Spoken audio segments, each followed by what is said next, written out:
Regardez, c'est un tout petit carton, je vous ai pas menti, le fameux robot vert. Ah, je suis robot vert! Ce qui est super intéressant, c'est ça, ce carnet. Pour moi, l'imaginaire a toujours fait partie de ma vie.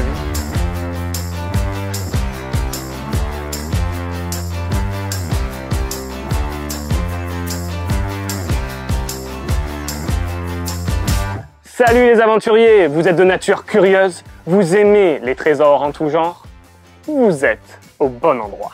Aujourd'hui, j'ai retrouvé un petit carton avec dedans les jouets auxquels je tenais le plus et avec lesquels je faisais des histoires. Mais quand je vous dis des histoires, c'est vraiment des histoires faramineuses, des histoires où il se passait plein de choses. Je les ai même écrites. Et ben, je vous montre tout ça tout de suite. Allez, c'est parti. Regardez, c'est un tout petit carton, je vous ai pas menti, avec dedans les jouets que je voulais absolument garder. Le fameux robot vert. Ah, je suis robot vert! Je l'appelais robot vert, je ne sais pas dans quelle série il était. Peut-être même c'était juste un robot made in China. Alors c'est 1986, Télépix. Mais voilà, moi je l'appelais robot vert et lui c'était un super méga méchant. Je suis le méchant et je veux tuer la gentille. Je vais revenir plus tard à l'histoire de robot vert. Après, il y avait Double Dragon. Alors ça c'était dans les Minimax, un truc comme ça. Je sais plus comment ça s'appelait, mais en fait ça s'ouvrait. Dedans il y avait un petit personnage avec une casquette rouge là. Et voilà, tu pouvais jouer, ça se détachait, tout ça et tout. J'avais fait mon perso, lui je le trouvais trop badass. Il est là comme ça, lui c'était un super méchant, il avait des pouvoirs, il pouvait faire des boules d'énergie, tirer. Voilà, lui c'est un super méchant. Il y a aussi une histoire, je pense que j'en parle dans le livre que je vais vous montrer juste après, enfin le cahier. Et après ce super méchant, il y avait eu la mode Godzilla. En 97, le film est sorti. Et moi j'avais le jouet, je le trouvais aussi super stylé. Pour moi c'était pas Godzilla, c'était un autre méchant. Voilà, je sais plus le nom par contre de celui-là. Je suis trop méchant!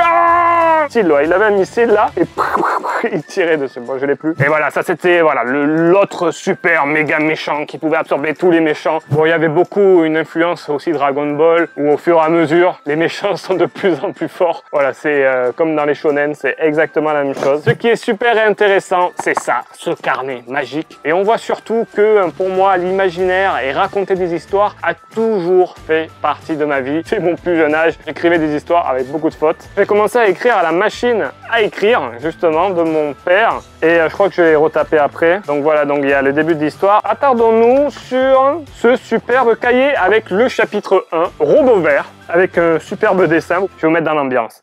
1989, 1er octobre, 21h12. Ce jour-là, un orage grondait dans le ciel. Ouh là là, les fautes. Les éclairs éclairés. Ouais. Un vieux château appartenant à Ross Xevar. Ce Ross Xevar était un savant fou petit et laid. Il était en train de construire un robot qui se nommera Robot Vert. Le savant fou venait juste de le finir et dans un énorme bruit, des gigantesques étincelles jaillissèrent. 21h33. Le robot se mit en marche. Ross Xevar prit la parole et dit « Bonjour, ma chère invention. Salut ton nouveau maître.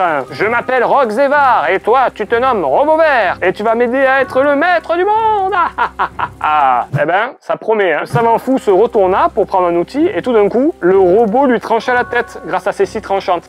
Tout ça pour dire qu'après Robot Vert, il visite le château, il y a un truc de laboratoire, il ouvre et il voit des bocaux. Et dans les bocaux, donc il y avait deux fantômes, il y avait lui et il y avait un autre qui avait une tête de vieux. Les deux fantômes, le premier s'appelle le vieux, le deuxième la boule de feu. Donc voilà, moi j'ai la boule de feu. Un des fantômes, la boule de feu, dit à Robot Vert qu'il le servirait. Et l'autre, bon pas trop d'accord, il dit oui, mais plus tard, il en aura marre.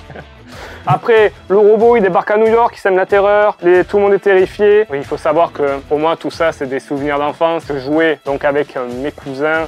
Eux, ils avaient aussi leurs propres jouets et tout ça et tout. Donc, on faisait aussi avec un peu les moyens du bord. À la manière un peu de Toy Story, vous voyez un peu. Donc, quand Toy Story est arrivé au cinéma, pour moi, ça a eu un écho de fou parce que c'est vraiment le genre de choses que je faisais quand j'étais tout seul dans ma chambre ou quand je jouais avec les copains ou les cousins. Là, par exemple, Robot Vert, dans mon histoire, ils sont en train de détruire New York. Et là, il y a un gros poisson qui va pour les combattre. Donc c'était une peluche que mon cousin avait, donc c'était un gros poisson. Et il était très fort, quoi. Le poisson, il vaincut le robot et le fantôme. Mais Robot Vert le tua quand il eut le dos tourné. Robot Vert, c'est un peu une raclure. Hein. Robot Vert était pratiquement le maître du monde car il avait conquis presque tous les pays du monde. Mais alors qu'il se promenait, Robot Vert découvrit un enfant qui causera sa perte. Il s'agissait... Ah oui, bon, mon cousin avait un jouet, c'était un bébé et il était en caoutchouc. Et donc moi, je l'ai appelé bébé en caoutchouc. Et c'est un enfant né d'une expérience qui Mimic. Il rebondissait car il était en caoutchouc. Ce bébé croyait que Robovert était son papa. Donc quand il voulait lui faire un câlin, bim, il envoyait Robovert dans le...